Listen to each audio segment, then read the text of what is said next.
I went on to teach natural childbirth for 10 years after that as well, just because it was a really pivotal point of my life, because I'd studied psychology. I have my doctorate, and I tapped into something that I'd never learned anywhere else. And it was all of the embodiment and somatic work that is completely missing in a traditional doctoral program. And I think most psychological programs, because the theory is written by Freud and Carl Jung. And while there's pieces and parts to all of that, if you really understand like where a lot of this theory comes from, it's deeply, deeply patriarchal and damaging to women.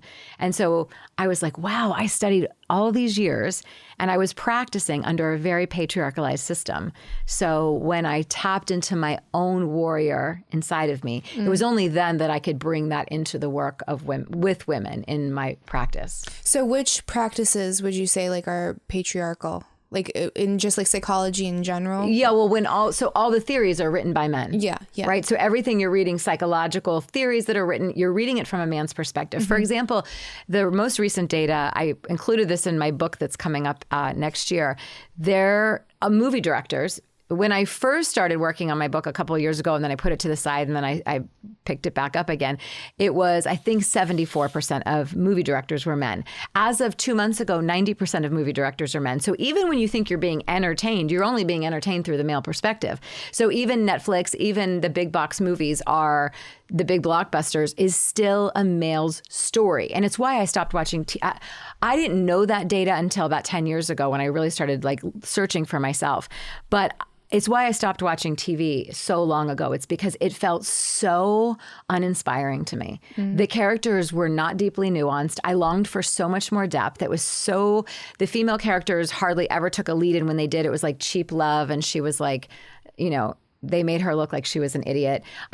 Or the only other time she was the lead was when she had huge boobs and a skin tight outfit, and she was the superhero acting like a man. So I started to associate like, oh my God, I see what we're doing. Like even the subliminal messaging, not so subliminal, that is happening around every corner for us, even when we think we're relaxing. See, I see like a lot of movies where like I'm so bad with names, but like Sigourney Weaver, I think is like a great example, right? And she did Alien, and like they didn't try to make her into anything that she like a glamazon that was fighting big bad aliens. Like she was herself.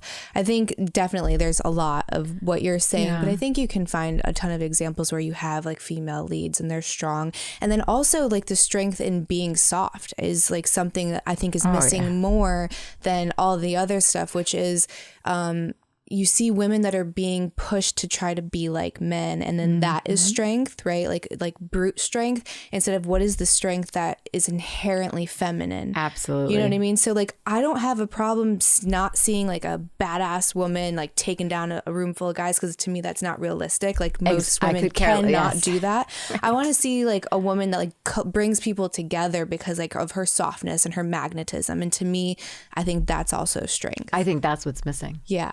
100%. So I think we're in complete agreement, because the only time we see women take the lead, more often than not, it's in a very masculine energy. Even with Sigourney Weaver in that movie that you're talking about, she was very masculine presenting. I'm talking about where are the female leaders in that surrender and strength of leadership. That's what a wisdom holder, like a woman who's lived as much life as I have, that's what we bring. Where are the movies where she's the main character? I can't name one off the top of my head. We'd have to do some research. We could probably find a couple. Yeah, Sleeping Beauty was a really good one. She was a really young actress. I don't know if she's done a lot since then, but she did an interview and it went super viral because it was in this age of everyone kind of demonizing like love. Like if you want love as a woman, that means you must be weak and somehow missing something. So to admit that you wanted partnership meant that you were in the patriarchy, right? Like you're anti-feminist if you wanted love. And to me, I think that's really silly, because I think we're supposed to experience life together and create and co-create together. And she unapologetically was just like soft and feminine. And she's like, I don't need a sword to be strong, like, and I highly recommend someone check out that interview, because it was so good. And I wish that there were more examples like that. And then you see this like resistance and this fight to being a woman now, because I think people think they see vulnerability as weakness, when it's the opposite. It's like such a absolute strength. opposite. I taught about that in my retreat this weekend, is that the vulnerability is the power.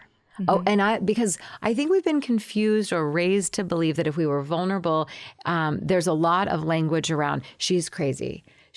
And I'm not talking about dysregulated emotions. I have epic emotional hygiene practices because my responsibility is not to leak out any of what I'm going through in my personal life onto my children, onto my clients, into this interview, onto my partner. My goal is to stay emotionally hygienic so that I'm squeaky clean in all the places that I show up. And that means I have to show up in like the things that are hard and that where I'm feeling vulnerability or where I'm feeling uncertain. And to own that, even in my relationship, and I've been married for 28 years, it is what has kept us together. It is the most powerful, beautiful frequency. When the version of me 15 years ago would be like, no, I'm good. I got it all. No, don't worry about it. But inside, I was wanting something different. But I wanted him to believe like, oh my gosh, she's like got it all figured out. She's just amazing. Because I thought that was what was more appealing. And then it was only 15 years ago when I stepped into this totally different archetype and like the way I wanted to be in my life in every space and place was that vulnerable power. And that is what I've seen be the game changer for my life, my business, and what I teach to my clients and the changes for their lives. So I think we have had that feeling of like we had to be just like men to take up the space or have a voice or lean in, like that book. And I'm like, that's such terrible advice. Like you're telling women to be men in order to be successful, and we're never going to be. And then it creates, I think, more animosity between the sexes because they don't see you now. Did you ever read the book Queen's Code? Yes. It's one of my favorite books. Yes. And she gives an example of this like corporate woman and how she was in her masculine and trying to be a man and trying to like domineer these guys instead of going in and like leaning in with her femininity. And then that was the thing that like brought the team together. And then the numbers started like skyrocketing. And it's because she wasn't trying to be a man and compete with them anymore. Now they were complementing each other. And that's what we're supposed to be doing. So for me, what I love is like when I see people that are trying to like make women be the best versions of themselves and men be the best versions of themselves without like demonizing the other sex. And it's like taking full accountability for your reality and the way people treat you, right? Like, okay, how am I asking for this in a weird way? Like, how's it serving me? And then working on myself. And then in that self-development, like you'll notice everything else around you start to shift. Yes. You know what I mean? Absolutely. Because the universe sees your level of radical responsibility for yourself and the role you play in every dynamic. And so then things start to come in alignment for you in a way that is in so much more service to you as a person because the universe knows you can handle more. And they bring these beautiful things. It's happened over and over again in my life. And I'm a firm believer of radical responsibility. Even this weekend, I was teaching the women about this idea of getting triggered by other women. Every single time you get triggered by another woman, to take a couple of breaths and ask yourself, what does she have or represent that I so wish I had more of? Because almost always there is a gift inside of there. There's something you can learn to deepen into who you are. And I had a woman reach out to me this morning and say, and a couple of them happened real time, but one woman's like, yeah, when you said that, I thought, no, there's nobody. And I even asked them to look around the room and see who in that room they felt triggered by after those couple of days. And she's like, I looked around the room and I was like, yeah, there's just one woman I'm triggered by. And she said, and on the plane ride home yesterday, the more I thought about it, I understood why I was so triggered by her. I was so triggered by her level of freedom and how she expresses herself in every way, shape, and form. And I realized I'm very repressed. And she triggered that part of me. And I wanted to make her wrong. But in reality, I wish I could be as free as she is. So it's like every time we feel that trigger, and that's where that sisterhood wound comes into. Like we get the sisterhood wound because we experienced, whatever we experienced with our mothers. And we just keep perpetuating this women against women and the competition. And I think we're actually our own worst enemies. Go through the comment section. It's women to women. It's usually women being way worse. And it's fun. So I used to be in the adult industry. Yes. I've been out for longer than I was in. And it is a very complicated industry. It is not all good. It is not all bad. Like you could spend years dissecting all of the different layers to it. But something that people say kind of blank statedly is that it perpetuates like a bad body image for women. And that is one thing I will die on this hill. I think it's the opposite, because if you watch adult entertainment porn, there are all different bodies, all different kinds of like hair, no hair, something in between.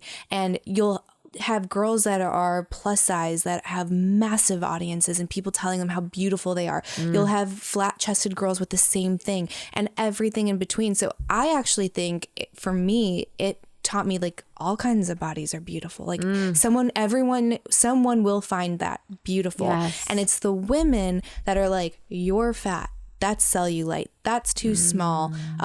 Look at like whatever. Like I find in my experience and throughout all of my years shooting, it was always women that were the most critical of other women, and men finding like everything that I would say is a flaw hot. And they're like, I love that wrinkle on your face. It's my favorite thing about you. Like, what are you talking about? You know what I mean? So I think we're kind of Bill Maher calls it zombie lies, which I love. It's like it's something that used to maybe be true but no longer is. So like maybe that was the case, like where men like really only wanted the Kate Moss thing, but I can tell you that is not true anymore. Like widely it's not true. Yeah, I think that we have built a storyline of what we think is perfect or acceptable, and getting it's such an interesting conversation, because it's like, where is the root of us needing to feel so perfect and so flawless, you know? And I think that in my surrender of this aging, my husband's 6 years older than me, and it wasn't even a conversation as he was aging. It was just a fact of life. It was fascinating. We have a pretty large friend group and everyone's about the same age. So as the guys were aging, I mean, it was like, it was a non-event. It was just life, right? It was just another year. It was another decade. But when the women started approaching their 40s, that's when the conversation started. And I thought, what is happening here? Why are we doing this? And women would say things like, well, what if I'm just worried that my husband's not going to be attracted to me anymore? And what I heard underneath that is the threat of like feeling threatened that he might find other women attractive and want to be with them instead. And I remember thinking, this is so sad that you think that so much of what keeps you together in your relationship is his level of, is actually, let's be honest, your level of youthfulness. Because I'm sure the connection between a couple like that who's been together that long, there's so much more inside of that. Yeah. And so when my husband, he said something to me a couple weeks ago, and he said, you know what I think is the most incredible thing about having been together so long is, he said, I still, sometimes I walk in the room and I see the 21-year-old girl that I met in the airport. And then there's this really fast movie that plays all the way up to now. And he can barely even say it without getting emotional. He's like, and I see our whole life in between. I see all the phases of you and all the stages of who you've been as a woman. And he said, and now, like, he loves this phase that I'm in so much. He finds it to be, he's like, Amanda, it is so powerful. Like, to watch you walk into the room just the way you are, so unapologetic, where so many of the women in my group, let's just say, it's just they're having a different experience, right? And he's like, I see power when you walk into the room because you're not hiding anything. And it just lands very, very differently than the posing that a lot of people do. And so I do think that we tell these stories in our own head that we are not going to be as lovable. That's how little we think of ourselves. And I see it play out even more for women who have not developed any sense of career for themselves. I see that their looks are one of the only things they feel they have to offer the world, and their youthfulness. And when it's slipping, they feel like they're dying.